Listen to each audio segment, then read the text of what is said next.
I'm gonna, before I introduce this auspicious panel, please do have a seat, and I'll introduce you in a second. I wanted to share this picture, which I know you have at your tables. I blew it up because I thought it was so cool. But you have this report at your tables. When you look at what these second graders said about what they look like when they're their best selves, they said, we never give up. We work hard. We always try our best. We work as a team. We learn how to take a meta moment. We become leaders. We learned how to roar. What I heard from our parents' hopes for our children is that those are the very things that are their hopes. Compassion, kindness, hard work, responsibility. Those are our hopes and dreams for our children, and what you're doing is putting them in their best self place at school. And we heard from our parents that they're reinforcing that at home. So I think that's a great place to begin. There is a common ground between our professional educator world, between schools, and between home life and parents' hopes and dreams for their kids. So with that, I want to introduce our expert panel. And I have to say, if I wasn't a groupie of them before I learned about them, I am now a groupie of all of them. This is an incredible group, and so I'm so eager to learn from all of you. So immediately to my right, we have Dr. Ann Henderson, who's a senior consultant at the National Association for Family, School, and Community Engagement, based at the Annenberg Institute at Brown University. She worked in the Connecticut Department of Education in Title I programming and parent engagement. She's authored a whole lot, including Beyond the Bake Sale, my favorite title, and also Family School Community Partnerships 2.0. And she is a parent and a grandma. So welcome, Ann Henderson. Yes. Next, we have Dr. Stephanie Jones. She is an associate professor in human development and urban education at Harvard University. She has significantly contributed her expertise to this very work with SEL coaching and training. Her research focuses on poverty and how exposure to violence impacts social, emotional, and behavioral development. She's developed Secure Families, a curriculum and workshop guides, and she is the parent of 2 young children. Welcome, Dr. Jones.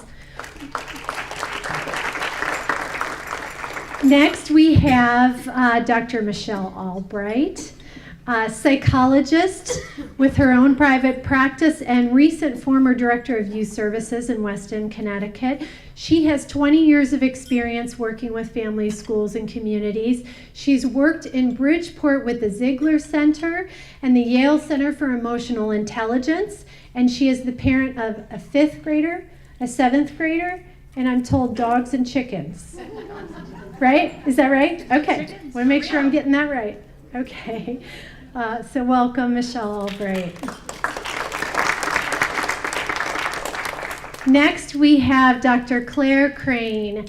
Dr. Crane is the parent of a community school. She gave birth to a good 25 years ago, where she acted as principal. She is now retired from the Ford Elementary School in Lynn, Massachusetts, but is in no way retired. She is now director of the Center for Community Schools at Salem State University, and we're honored to have her here. Thank you, Dr. Crane. And finally, last but certainly absolutely not least, Katherine Lee, Project Director of Ruler for Families at the Yale Center for Emotional Intelligence. She offered parent leadership training last year in Bridgeport, along with partner Great Schools, Great Kids. Is it Great Kids? Great Schools, Great Kids. And she is a longtime advocate for real-world education. She was selected as a change leader by Ashoka for Empathy in Action, and she is a parent of an adult child. One adult child? Yes. Welcome, Katherine Lee. All right. So let's get right down to business. Let's first kind of define what we mean by meaningful parent engagement, and I'm going to offer that to Anne to take it away. I've always felt my life would be different if I had a booming voice that carried, but maybe this is better, isn't it? Meaningful family engagement. There's what I call garden variety family engagement, which is all the usual sort of PTA meetings and back to school nights and all of those things. And then there's what I think of as meaningful, high impact family engagement. And that to me is rooted in relationships, deep trusting relationships where people know each other, they understand one another, they respect each other, and they can collaborate as partners rather than as something less than that, rather than as people who are experts and then just plain parents. So to me, that's what it's rooted in, and that's the soil in which everything else takes root. So social and emotional learning is a beautiful fit with that. Now there's several other people on this panel who can add a lot to that, and I'm going to pass it on so you don't have to endure one talking head after another going on at length. Who else would like to pick on this? I'm going to take this. No. Do you want to answer? Claire. Claire. Claire is a practitioner par excellence. Oh, right. I'm going to hang on to this. Thank you, Ed. Meaningful parent engagement. I have to give a quick history. I was kind of asked or drafted into becoming the principal of the Ford School in Lynn, and it was the superintendent said, you need to take it over. I had just finished a 3-year stint in administrator of special ed. They had a lawsuit against him in Lynn, and they asked me to stay for the 3 years, so I did it. You did such a great job. I think you should become a principal at this school. The parents don't want the kids there. The teachers don't want to be there. And it's really in bad shape. So Great. I never say no. I just said, okay, but promise me, that you won't leave. You're going to stay around for a while, which he was very supportive, so I did. But when we talk about meaningful parent engagement, when I walked into the school, and this was back in 1989, the parent says, oh, you're going to be just like the rest of them. You're going to come here, stay a year or two, make your mark, and leave. I said, no, I'm not. I'm here, and I really want to do something with the school. So, and I have to tell you, I spent 25 years doing it, and that same parent is still there, and she says, I don't believe you stayed. But it's because that happens a lot with successful administrators, and then they leave. And the parents really feel bad, and they worry.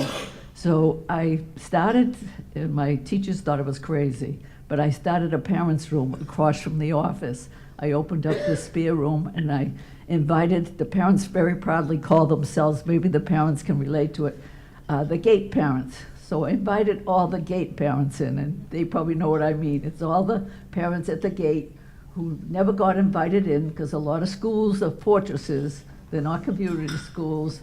So they very, very proudly said, we're gate parents, and they solve all the problems of the school at the gate. So I said, okay. I opened up the parents' room and invited them in for coffee. We had a play area for the kids, and they loved it. And we started to communicate. And I said to them, what can I do for you? Just give me 3 goals. Let's do 3 at a time, and we can start and do something for the school. Well, the 3 goals were, the first one was they wanted a clean and safe neighborhood. And I'll tell you quickly what we did in a minute. The second one they wanted was basically education courses for themselves. Better than half of them did not have their high school diploma.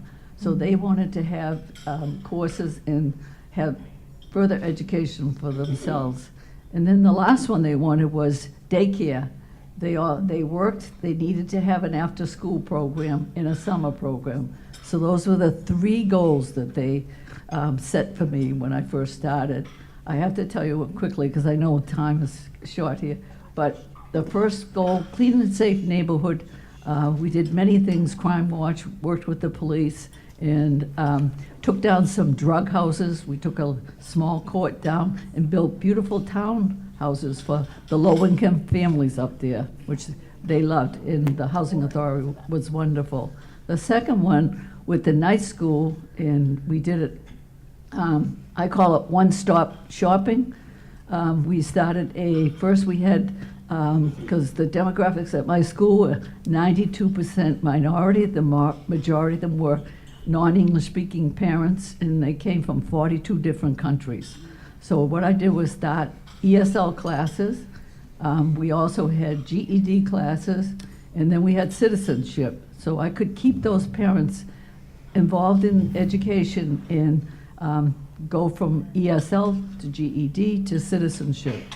And the last goal was daycare. And then I said, well, daycare, we'll go around, we'll interview every agency in the city and see which one you pick to have an after-school program and a summer program. So I picked a committee, we did that, and we ended up with the after-school program and summer program.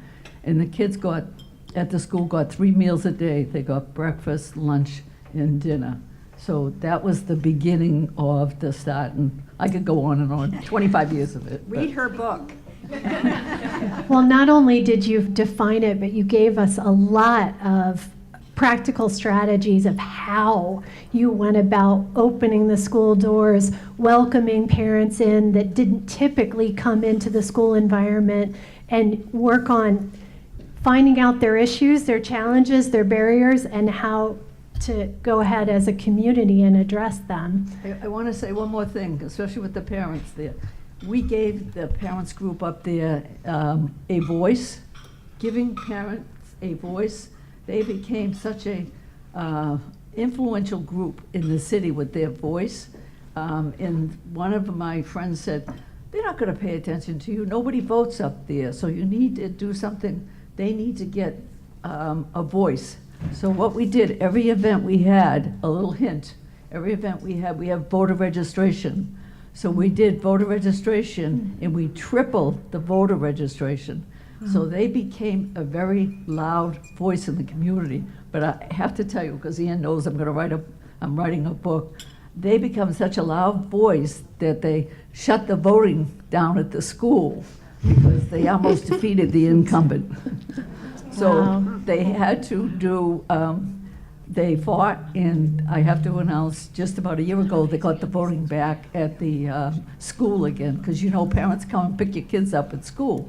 So that's how we tripled the voting. That's wonderful. So that's just a little story. That's great. That's great. Good examples. Michelle, you want to talk about meaningful parent engagement? I think we talk so much about the whole child that we forget about the whole parent sometimes. Yes. And so I think Thank it's you. really important that, oh, sorry, I have that big booming voice sometimes, but not today. Can you hear? So I was just saying, I think we talk a lot about whole child, and we really need to think about the whole parent, and that meaningful involvement differs depending on the parent, depending on the family. I think many of us, as we've talked, sort of getting to know each other on this panel, as a professional, as a parent, I've run many, many parent workshops, many family workshop things at schools. Often I'm there because I'm the one running it, but I tend to miss things during the week too. And I think we have to be careful of using attendance or some of these sort of traditional markers as metrics of engagement and involvement, because often there are families that have multiple kids, multiple jobs, and really want information. They want to be involved, but their involvement might just look different, but it still has that really important meaning. So important, absolutely. Let's move on to talking about the social and emotional learning strategies. How can they be made accessible to parents who have very busy lives? How can we translate what's happening in the educational environment into parents' lives? And Stephanie, you wanted to speak to that? Yes, I do. Hi, everyone. First a confession, I'm not an expert in family engagement. I'm in awe of the people around me and intimidated by them. But I am a parent, and I try to be engaged. And it's a struggle all the time, even though I desire to be engaged. And I think that my expertise is in SEL, and I think about SEL all the time. And in our work in schools, we've begun to try to think about how we can make some of it more accessible to families. And I think we've come up with maybe 3 ideas that are inside 2 ideas. And I first started by rewriting the question, which is how can we make SEL strategies and support more accessible to families by making them relevant? So accessibility comes by having things that are relevant. They meet something that is a need of someone out there. So it has to be relevant. And I think to make something relevant, I'm just going to talk really loudly because that background is really annoying. To make something relevant, you have to start by building some level of trust and connectivity. And I think that the trust and the connectivity begins by hearing from parents, what are the concerns that you have in this domain? What are you struggling with? I happen to struggle with a very, very, very, very frustrated, emotionally dysregulated child when it came to sitting down with that math sheet. Like that was a deal breaker. That was me. So that was something that I was facing, but I now know that many teachers are facing that same challenge in their classrooms. And so there's something about giving parents an opportunity to share their challenges in the home in this area that are likely very similar to what teachers are facing in the classroom. So that's one thing. The second thing about building trust is sharing a good news story. So a lot of what gets communicated out from schools in some places and for some kids is a bad news story. The communication is about something bad that has happened. And SEL is a huge opportunity to share good news stories because there's so many of them and they are true for every single kid. So it becomes this great moment to share something with a parent that's wonderful about their child that is truly connected to something that they deeply care about, because we all do care about it.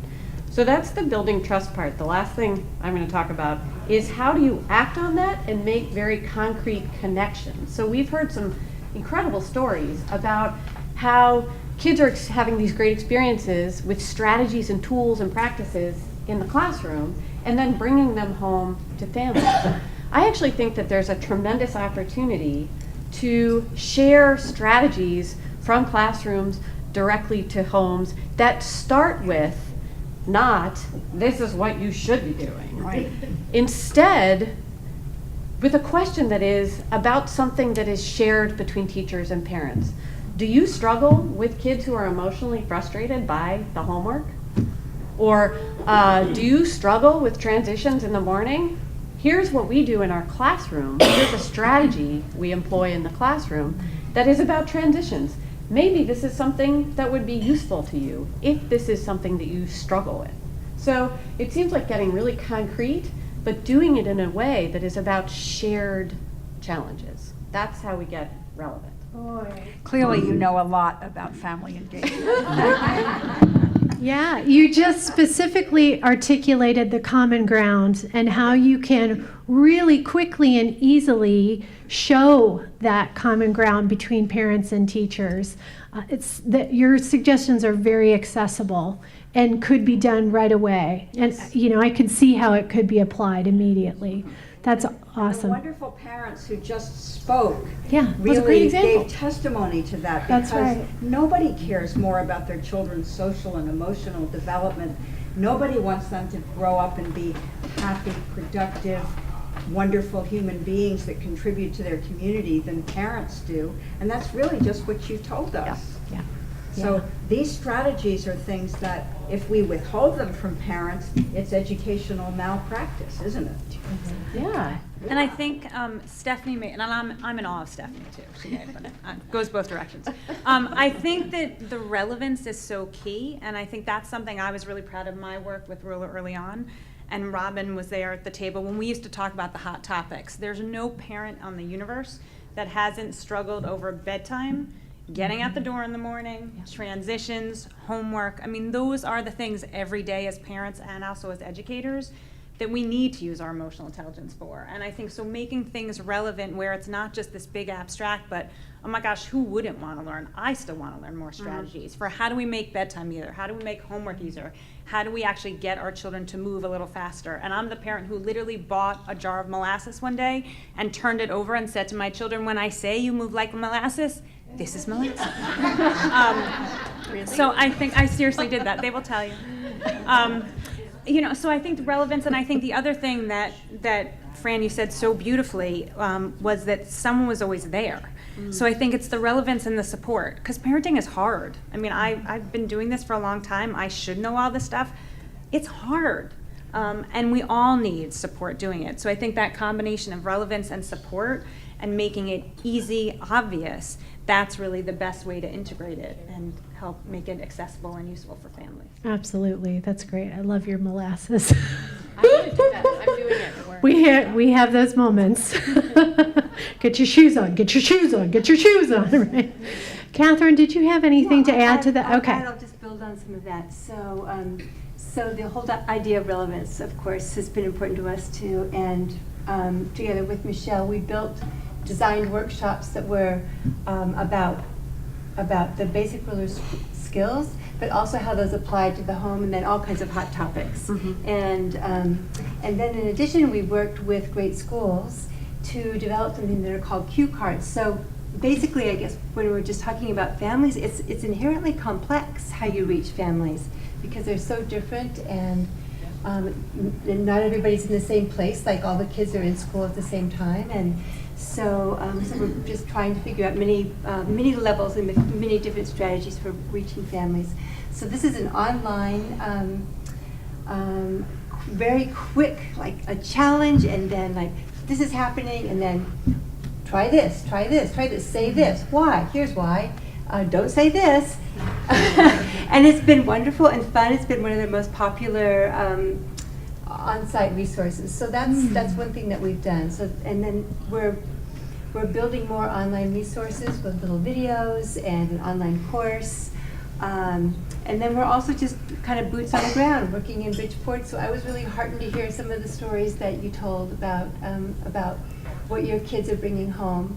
We're developing what we're calling family connections. So it's all of these activities that kids can take home where they're actually leading and teaching their families and working and playing together with them to build the skills in the home. So That's wonderful. Lots of very specific tools that are online so they can reach parents in their own time. yeah. That's great, in their homes. And then just, in-person training parent leaders has been amazing. I guess I just think one thing that's really important but is easy to overlook is that we talk so much about how to support kids by surrounding kids with adults. It's a core protective kind of factor if you can surround children with adults who really have the skills. But when we create communities like schools that are emotionally intelligent, then we're supporting parents too. And when they're there and they're interacting with people in the school, it gives them an opportunity to learn and maybe to get a different kind of emotion education. Because we're all social beings, and so we're affected by the people who surround us. Yeah. So I think the more we strengthen our schools to do that, it's another way that we access and influence parents. It is the welcome mat, the focus on kids' social and emotional development. Yeah, when parents feel welcomed and valued also in schools, then, Yeah. then they're likely to respond in a different way. Yeah, fabulous, yeah. Can I tell one quick story? Okay. One more story. Reaching parents, basically, we did a lot of outreach, like the community school, and I like to mention home visits. So my background was social work before I became a principal, so I love to go visiting. I take my school nurse and we'd go visiting. The attendance there was probably 60%. It went up to 92%. Just good morning, and take the school nurse. And I said, one parent, just a quick story, he was Carlos. He's a single dad. He has 4 daughters. He really tries very hard. Mom went to New York, never came back for the kids. But he's doing a great job raising them. So it's supporting that outreach is so important for supporting parents. So we said, Carlos, is something wrong? The girls are always late for school. These are 4 young ladies, about a year apart. And he just said, Dr. Crane, their hair is all the way down to here. It takes me so long to dry their hair. That's why they don't come till 9:30. I said, Carlos, wait a minute. Don't worry. I got the school nurse here. She's got a hair dryer. Send them, he lives right across the street, send them with their hair half wet. We'll take care of drying their hair. Wow. But it's so important. It meant so much to Carlos, struggling to get the kids to school, being mom and dad, that we have to do a lot of that outreach, and it's very, it's effective. You can tell that you have a social work background, getting ultimately practical. We have a blow dryer.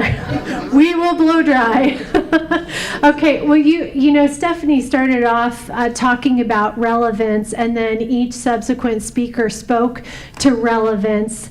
But I want to make sure we don't skip over culturally how we are culturally responsive with our engagement in involving parents. So yeah. One thing that I was just going to say, but it relates to this, is I think it's really important for us to think about how to design with and not for. And so I've been thinking about this a lot with Bridgeport, because we ran lots of focus groups when we were in Hamden, and I've been able to meet families who have come to workshops, for example. But I really think, you know, this question of how to make the learning more accessible, or how to be culturally responsive, really means we just need to get out and really talk with people, and find out from the families themselves. Yeah, absolutely. I thought it was really insightful. I don't see Edward, but just to hear the barriers, that he's worried about Fran leaving and what will happen. And so when you hear that kind of thing, then schools can be responsive and say, well, we have a plan, and this is a part of our fabric, and we're not going to let it go, and be responsive to those fears and concerns. Are there other comments on culturally responsive? Well, I keep thinking about an old adage that I learned when I was young. However hard we may preach, it's by example that we teach. And, you know, math, reading, there's certain skills that have to be taught, but really social and emotional intelligence has to be modeled. And we have to act it out, or the kids will recognize it when it's fake. They always know when it's fake. That, you know, that fake friendly smile, that how are you today that doesn't care.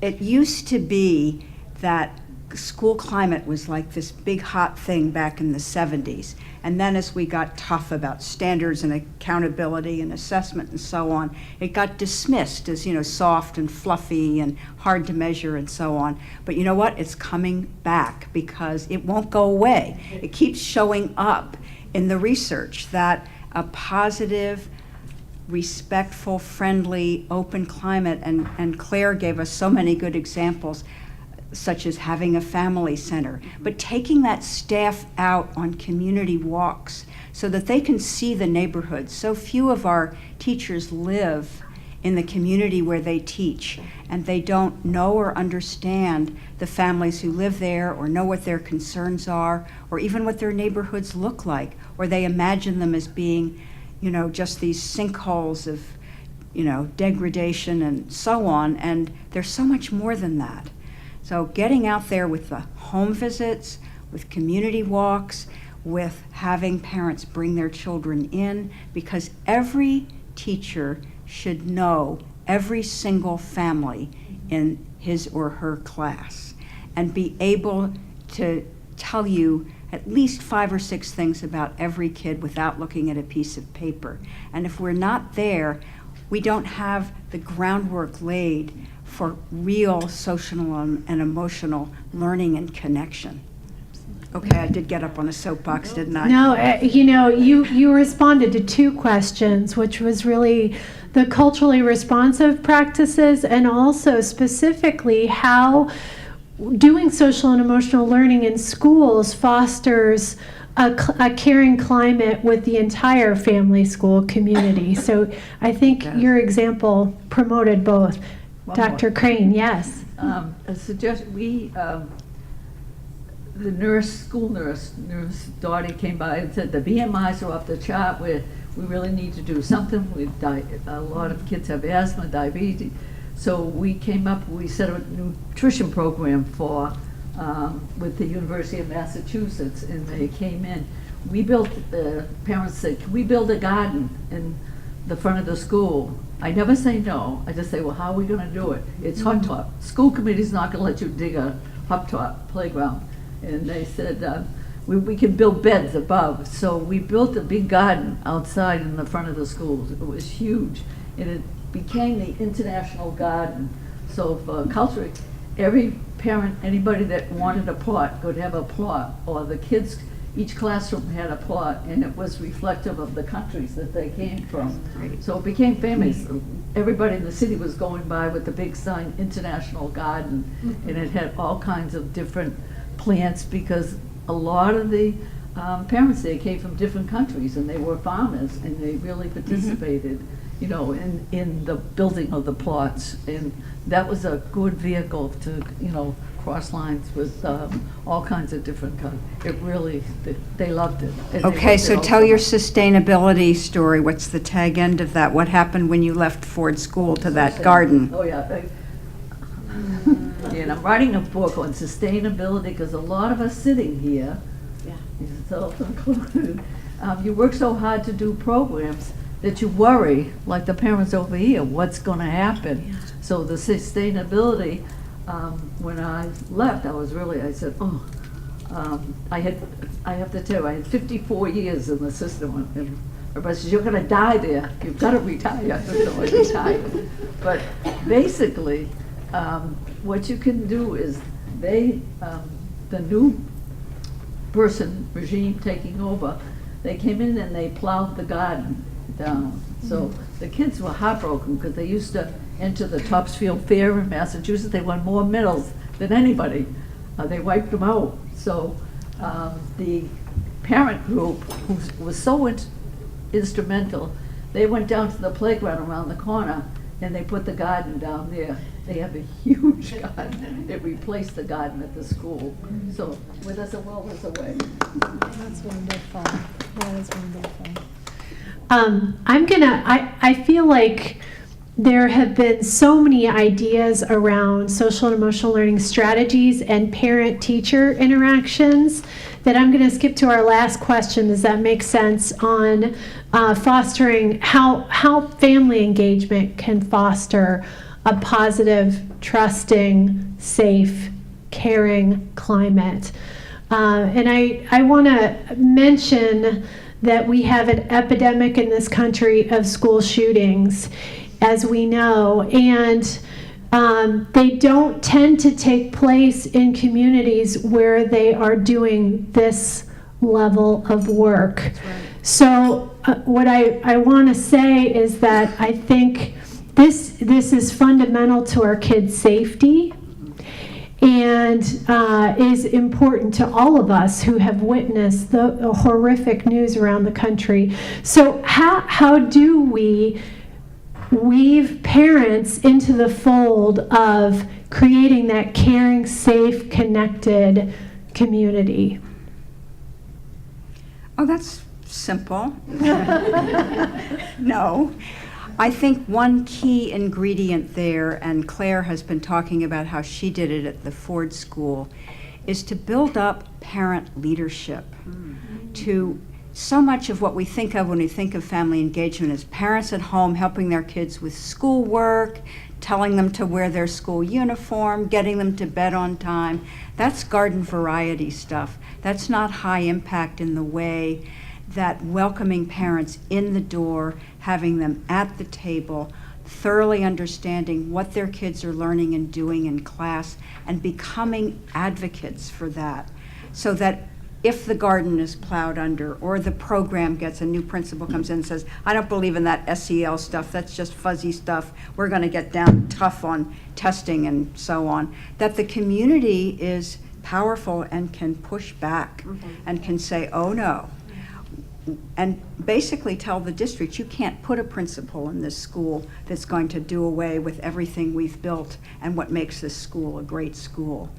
And so that's what does the difference. And when you have a powerful community, those tragic events tend not to happen there because people understand that they can do something about it.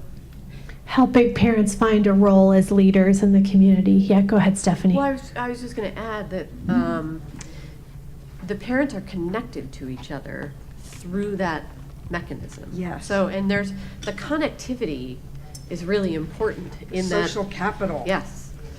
Absolutely. That's what the researchers call it. But your networks of people you know and can influence and turn out at a meeting. Michelle. I was going to say, I think so much of this, of the climate building, comes down to respect. And I think now is the time more than ever, and Katherine said it beautifully in terms of with rather than to. We don't go in and talk to parents, we talk with parents. And I think, unfortunately, because of some fears and concerns, our schools have gotten much more closed off, and we need to open those doors. It is a lot to go through the metal detector and to even find the parking, and then all the signs must report to the office. And although there are understandable reasons for some of that, I think we really have to be, and actually Renelle, I think, said it from one of the academies, kinder and gentler, not with our children, not only with our children, but with our parents as well. And really make sure the school is warm and inviting and is a community hub, not the place we send them, but the place we really go to, and it truly is a partnership. Yeah. Ooh, that's beautiful. I have a quote that I'd like to end with, and it relates to the garden metaphor from James Comer at Yale Child Study Center. He said, "An atmosphere that provides support for one's social and emotional learning is equal to the difference in the outcome of throwing seeds on cement versus planting them in enriched soil." And what a difference that is. Can we thank our panel of experts, please?